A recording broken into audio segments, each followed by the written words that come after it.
Déficit calórico e emagrecimento. Se você precisa saber mais sobre, vem comigo.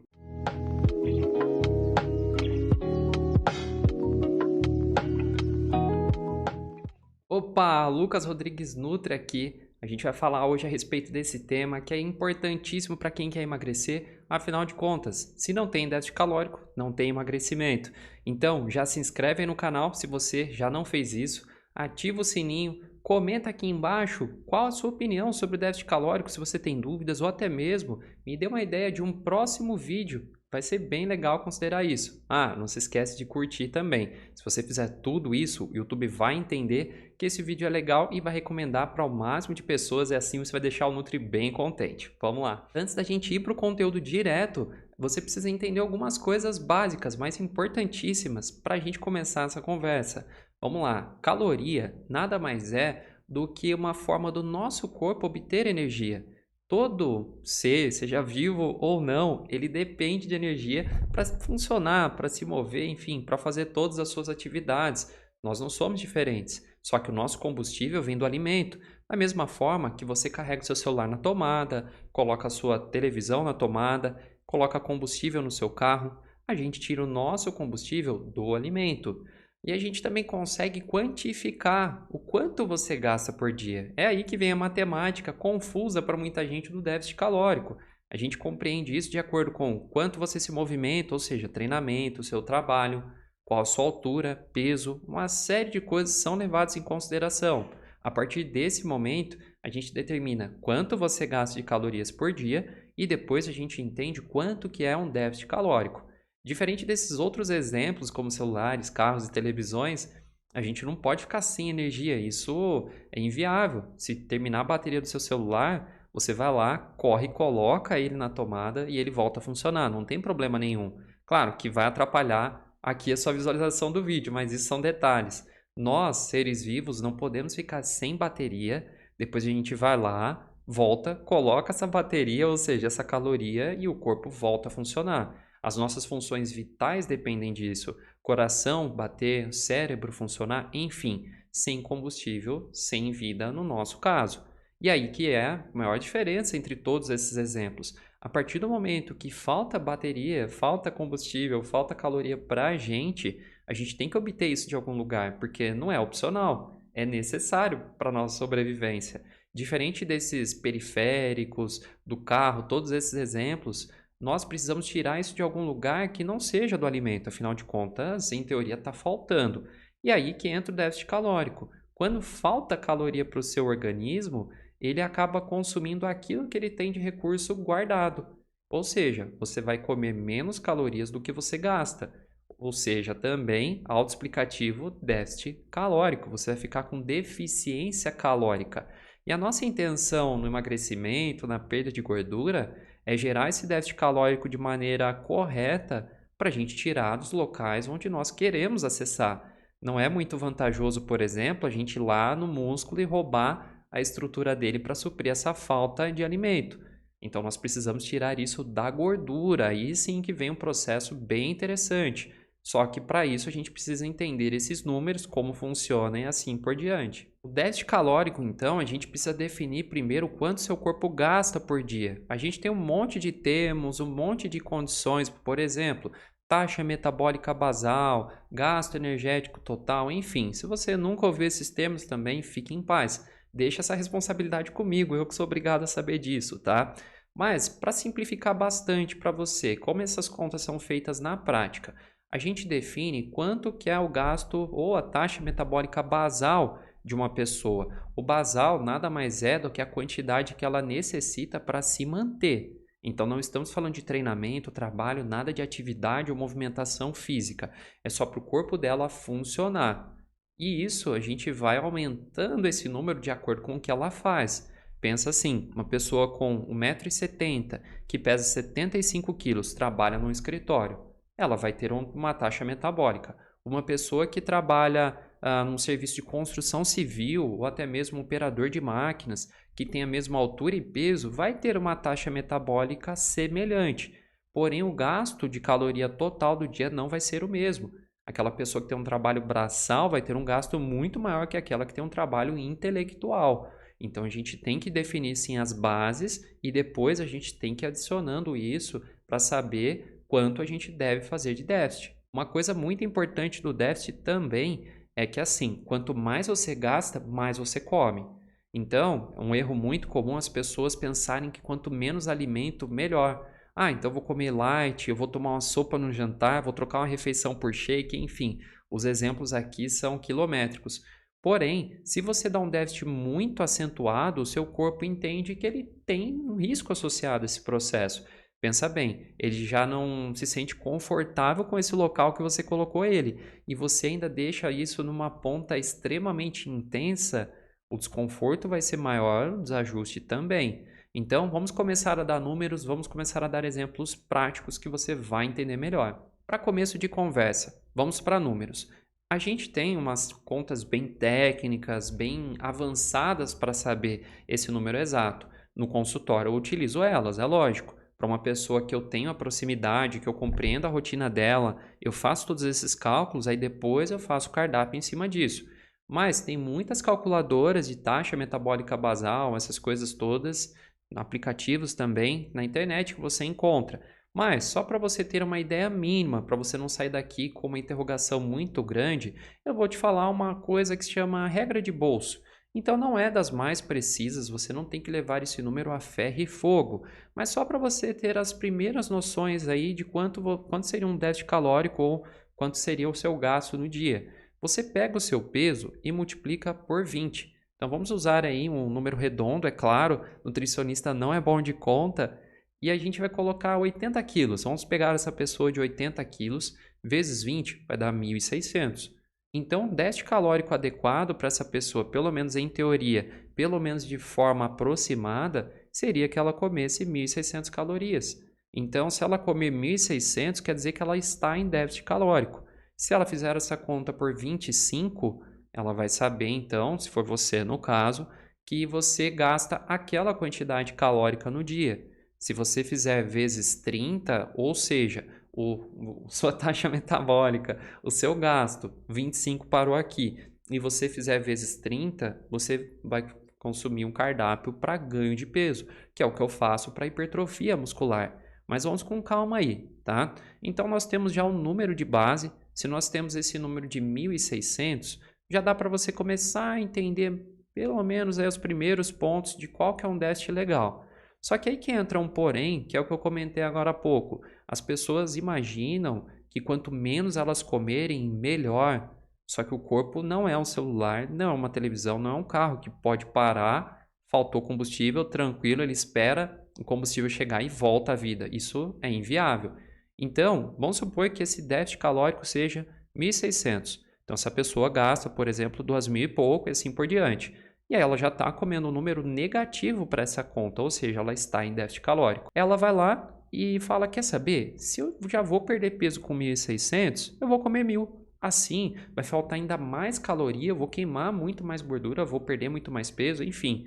Qualquer que seja o boicote que ela esteja fazendo consigo. Se o ideal é 1.600, essa pessoa come 1.000, nos primeiros dias ela vai sim ter uma perda de peso bem legal, principalmente de líquidos. Ela vai funcionar super bem. Só vai ter vontade de comer doce, algumas coisas assim, mas sem grandes desordens. Claro que depende se você tem algum contexto específico de saúde. Aí a gente precisaria conversar melhor, como é o caso, por exemplo, da hipoglicemia. Mas, ignorando questões técnicas aí, problemas específicos para pessoas comuns, a vida dela tocaria bem. Só que aos poucos, o corpo ia começar a compreender que ele não pode mais gastar esses 1.600, que ele não pode manter o metabolismo funcionando dessa forma. Ele precisa diminuir esse metabolismo e alterar vários mecanismos para ele não correr o risco de perder demais. Então, vou citar aqui algumas adaptações que você pode entender. A primeira delas é a seguinte: se você mantém esse ritmo, esse órgão maravilhoso aqui chamado tireoide, ele é um dos principais do nosso metabolismo, ele começa a boicotar o seu esquema, ele começa a diminuir e regular alguns hormônios para você gastar menos calorias no dia. Isso já é uma adaptação. A segunda é que o corpo começa a poupar a gordura. Veja bem, quando você vai perder gordura, vamos supor que agora eu vou perder 10 gramas de gordura aqui enquanto eu converso com você. essas 10 gramas vão funcionar assim.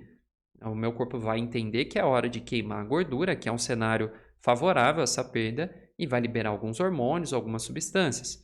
E aí, essas substâncias vão entrar em circulação no sangue, principalmente hormônios.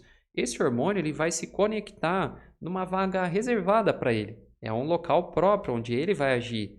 E aí, a mensagem que ele vai passar para esse local é: vamos perder gordura, vamos queimar, vamos utilizar essa gordura porque falta combustível, falta alimento. Porém, se você fica martelando muito isso, que é o que acontece nos primeiros dias, ele começa a barrar o uso desses hormônios. E aí é um problema, porque esses hormônios vão ficar circulando por aí, mas sem ação esperada. Então, nos primeiros dias gera uma perda muito intensa, em grande parte de líquidos, porque está faltando combustível de forma tão intensa que o corpo usa também carboidratos. E aí esse carboidrato libera bastante água em conjunto, aí a pessoa perde bastante peso e fica animada. Só que a tireoide, os hormônios, uma série de outros fatores vão se adaptar para você voltar a comer e voltar ao peso que você tinha antes. Então é uma espécie de boicote, sem falar com as alterações mentais que você vai ter. Você vai aumentar estado de alerta, problemas de sono, uma série de coisas para você viver mais o hoje e menos o amanhã. Assim, você come mais alimento, come mais caloria e interrompe todos esses riscos que o corpo foi exposto. Se já não bastasse a gente ter essa adaptação, o déficit calórico ele precisa ser calculado, esses 1.600 calorias, por exemplo, e a gente não deve ignorar esse fato.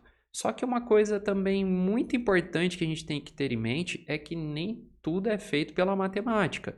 Então, vamos supor que você queira usar isso como uma regra geral para a sua vida.